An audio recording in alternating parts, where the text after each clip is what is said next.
What's up, gamers? My name's Scyushi, and today we're going to be doing a tutorial of how you're going to get all of the runes so that you can unlock the secret cow level that is in Minecraft Dungeons. Now, there is a little bit of trivia here that I'll give you guys. The secret cow level originally was a rumor in Diablo 1 that eventually the developers ended up adding into Diablo 2 and Diablo 3 following after with kind of a magic pony level or whatever. It's a big thing as far as these isometric RPGs are concerned. The secret cow level is awesome reference to Diablo that it's in Minecraft Dungeons. Now, in order to end up actually getting to the secret cow level, you're gonna have to go through each of the different maps collecting certain runes, which I'll show you where all of those are in a moment. I'll also have timestamps in the description so that you can see each individual level.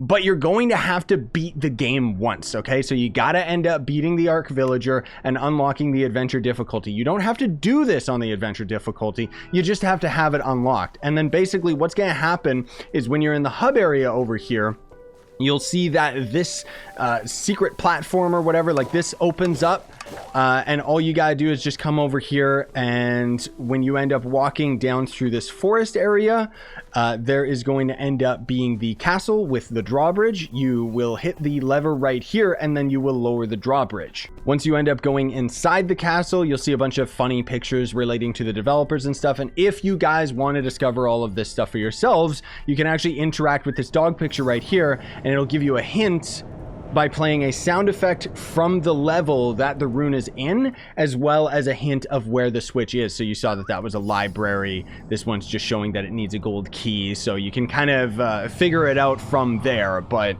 a couple things to keep in mind, which obviously isn't going to affect you guys watching this video, but for those of you guys that are trying to grind this for yourselves, you'll definitely want to have artifacts for movement speed, as well as abilities and enchantments that will lower the amount of cooldown time for your movement speed. It'll just end up making the overall experience a lot better. But anyways, without further ado, let's get into it. So the first rune is going to be here in Creeper Woods. As soon as you end up getting to this area where you're going to have to save all these villagers, all you're going to do is just come all the way down here, and you're going to end up finding this switch that you can pull in order to end up getting into this area. Now, previously, when you go through this and you're not on the higher difficulty, there isn't going to end up being, like, just basically nothing's going to end up happening, right?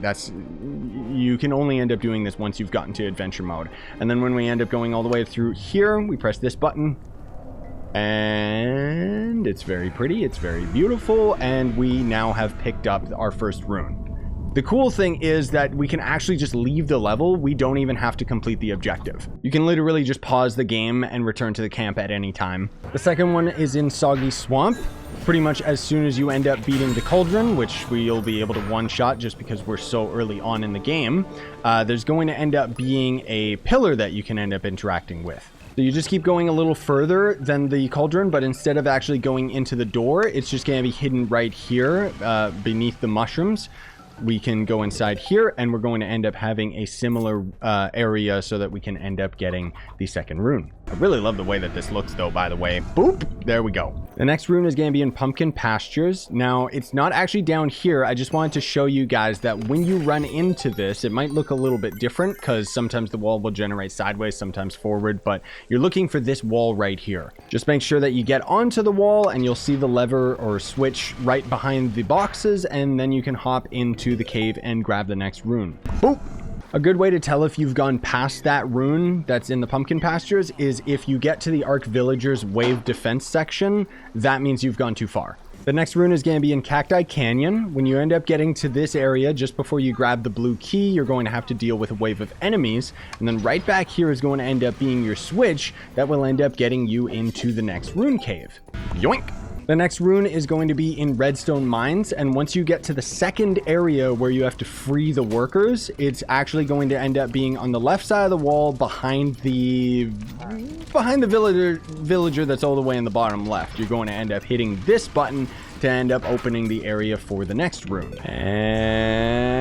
And give it to me. The next one's in the Desert Temple, and this one's super easy to get because as soon as you end up getting to the gold key door, you know you're on the right track. You're going to progress until you end up seeing the gold key, and then in this room right here, you're just going to end up pulling this lever, and this is going to end up opening the secret passage to the next rune. Secret cow level, here we come.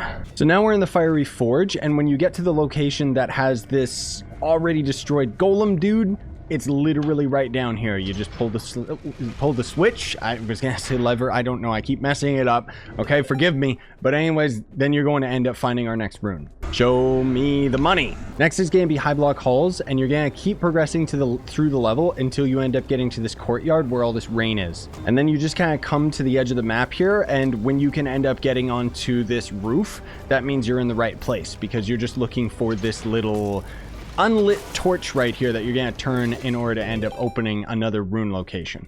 Man, that's epic. And then last but not least, in the Obsidian Pinnacle, you're going to end up coming across this room. Even on your first playthrough, you probably already came across this because it's very, very obvious and on your map. But now that you've actually beaten the game and can collect the runes, you just have to interact with the bookshelf in order to end up getting the final rune. There's also going to end up being some treasure in here, which is awesome, because you can end up continuously grabbing this for each run. The other thing too that's interesting is on this level, you can very, very easily just avoid all of the golems in order to end up getting into this room. You only really have to focus on the objectives in order to end up progressing. And so all that's left is to end up coming back to the church. Now, for me, this took about 40 minutes roughly, because I don't really have any speed potions or anything. I was a little bit ill prepared for it, but generally speaking, you can get through this really quickly if you just end up rushing the levels and just going directly for the runes. And I won't show you guys a secret cow level because I want you to enjoy it for yourselves. I'll probably have another video where I'm doing the cow level, but I mean, for the most part, I'm just showing you how to end up getting it, and you can end up discovering what's inside for yourselves. If you found this tutorial helpful, I would appreciate if you would smash like, sub for more, buy some of the merch you want to support the channel, and have yourselves a fantastic day. Sayonara, and stay epic, gamers.